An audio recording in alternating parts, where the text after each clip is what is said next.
The night sky over Eastern Europe is no longer silent. Sirens scream across Polish towns near the border. Families rush to their basements, and the flicker of television news competes with the distant sound of explosions. Farmers freeze in their fields as drones buzz overhead, uncertain whether the next strike will fall on Ukraine or on them. The air carries tension so sharp, it feels like a knife, and for millions of Europeans, that knife now hovers right at their doorstep. On September 10, 2025, the unthinkable happened. According to Reuters, Poland became the first NATO member to shoot down multiple Russian drones that crossed its airspace during Moscow's massive aerial assault on Ukraine. It was not just another border scare. This was a deliberate defensive act by a NATO military. And for the first time since Russia's full-scale war began, NATO forces themselves were no longer observers on the sidelines. They were participants. This is where everything changes. Because the moment those drones were destroyed in Polish airspace, the nightmare scenario NATO planners have whispered about since 2022 began to take shape. The possibility that Moscow's war in Ukraine could spill directly into NATO territory, dragging the alliance and by extension, the world into a confrontation of historic proportions. In this documentary, we'll break it all down. First, the crucial 72 hours, the drone incursions, the decision to shoot, and the frantic NATO meetings that followed. Then,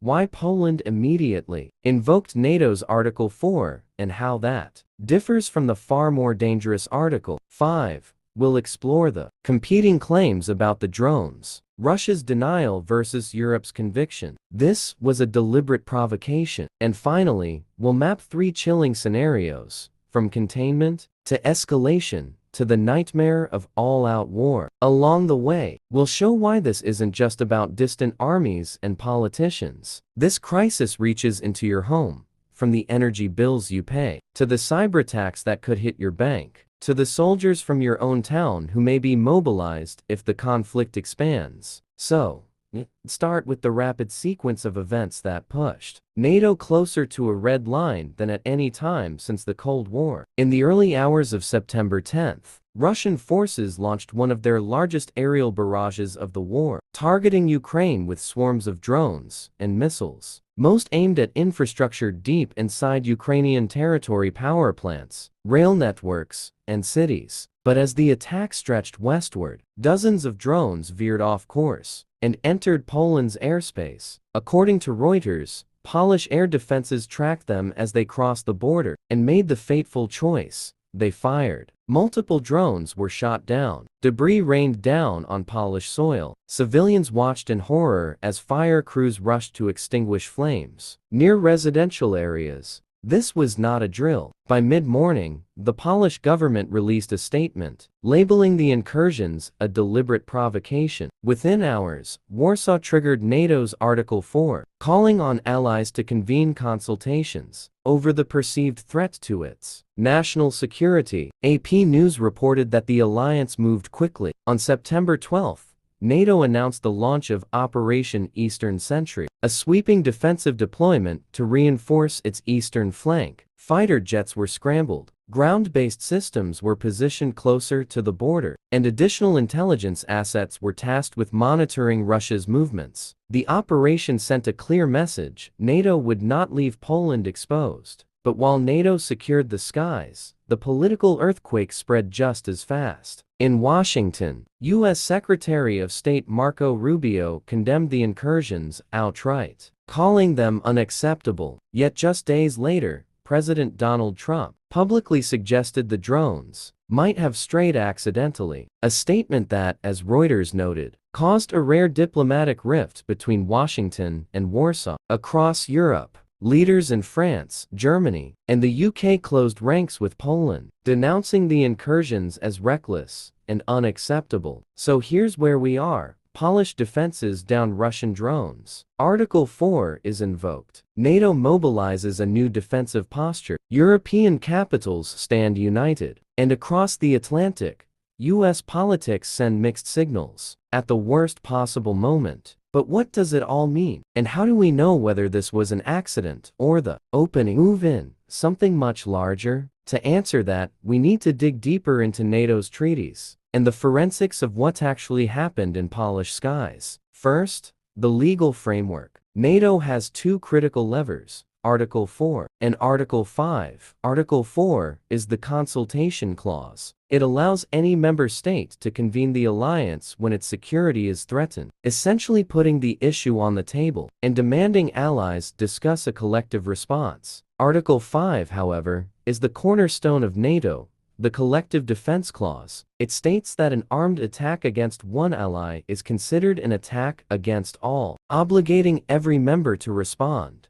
The difference is enormous. Article 4 is political. Article 5 is military. Invoking Article 4, as Poland did, signals grave concern, but it does not compel immediate action. Invoking Article 5, on the other hand, would mean war. NATO has only triggered Article 5 once in its history, after the September 11th terrorist attacks against the United States. Poland knows this, which is why invoking Article 4 first makes strategic sense. It sends a warning shot to Moscow and a rallying call to allies, while leaving room for investigation, de-escalation, or proportional responses. AP News explained that these consultations can last days, or even weeks, depending on urgency. But given the seriousness of drones actually being destroyed by NATO forces, this round of talks carried more weight than most. So was this an accident, or a deliberate provocation? Here's where the forensics matter. According to Reuters, Russian officials denied any intent to target Poland. They claimed the drones had been misdirected by electronic jamming, straying unintentionally across the border. But European defense officials quickly pushed back, insisting the flight paths suggested a calculated probe. They argue Moscow was testing NATO's defenses, gauging how Poland would react, and sending a message of its own.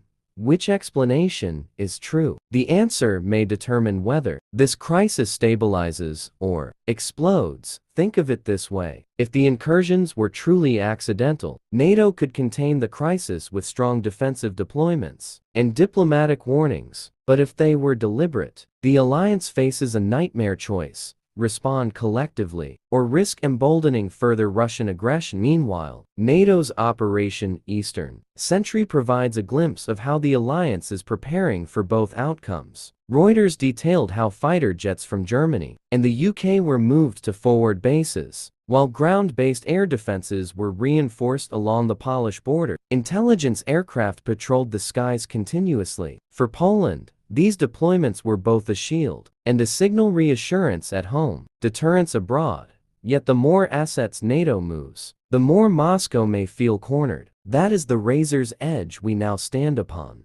And this is only the beginning, because behind these tactical moves lie three very different paths the crisis could take, each more dangerous than the last. Before we map out those scenarios, let's pause and recap where we stand. In just 4 days, Poland went from being a frontline NATO member to being directly engaged against Russian drones. Article 4 was triggered, consultations are underway, and Operation Eastern Sentry is active. Russia denies responsibility, but European leaders believe the provocation was deliberate. The United States is divided at the top, with Secretary Rubio calling the incursions unacceptable, and President Trump hinting at accident. This is the setup for the decisions that will come next. And those decisions will shape not only the fate of Poland, but the fate of Europe, and possibly the world. The choices ahead for NATO are stark, and each one carries profound risks.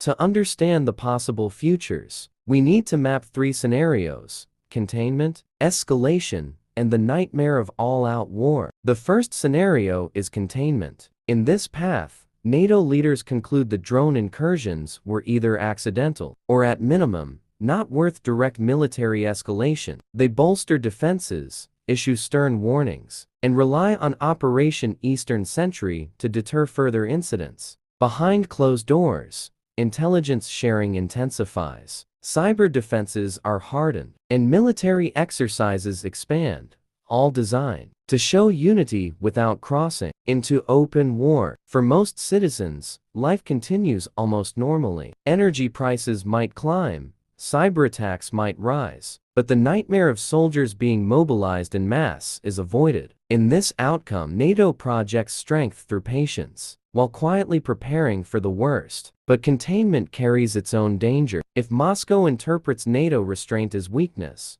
provocations could increase. More drones, more accidents, more deliberate jabs at the border, each one forcing Poland, and by extension NATO, into a test of credibility. Too much restraint risks normalizing Russian incursions, undermining the very deterrence NATO is built upon. Which brings us to scenario 2, escalation. In this path, NATO concludes the incursions were deliberate provocations designed to probe its defenses. If so, the alliance may feel compelled to respond with limited force. That could mean targeted strikes on Russian launch sites, expanded air patrols across NATO airspace, or the deployment of additional US and European forces to Poland, Romania, and the Baltic states. Reuters noted that some NATO strategists already described this as tripwire posture, positioning forces in harm's way to signal that any attack would trigger a wider war. Escalation would send a powerful message. NATO will not tolerate violations of its territory, but it also carries the risk of miscalculation. If Moscow perceives these moves as preparations for a larger offensive, it could respond with its own escalation, deploying more missiles to Kaliningrad, conducting snap military drills, or even threatening nuclear deployments. The line between deterrence and provocation becomes razor thin. And then there is scenario 3, the nightmare, all-out war. This path begins if Poland, or another NATO member, suffers a direct and deadly strike from Russian forces. A drone or missile hitting a civilian target, killing people on NATO soil. At that point, Poland could invoke Article 5, the Collective Defense Clause. If accepted, every NATO member would be legally obligated to respond. That would mean American, British, German, French, and Canadian troops mobilizing not just defensively, but offensively against Russian forces. Such a confrontation would dwarf anything Europe has seen since World War II. Air battles across Eastern Europe, cyber attacks crippling power grids and banks, millions of civilians displaced, global markets in freefall, and looming above it all,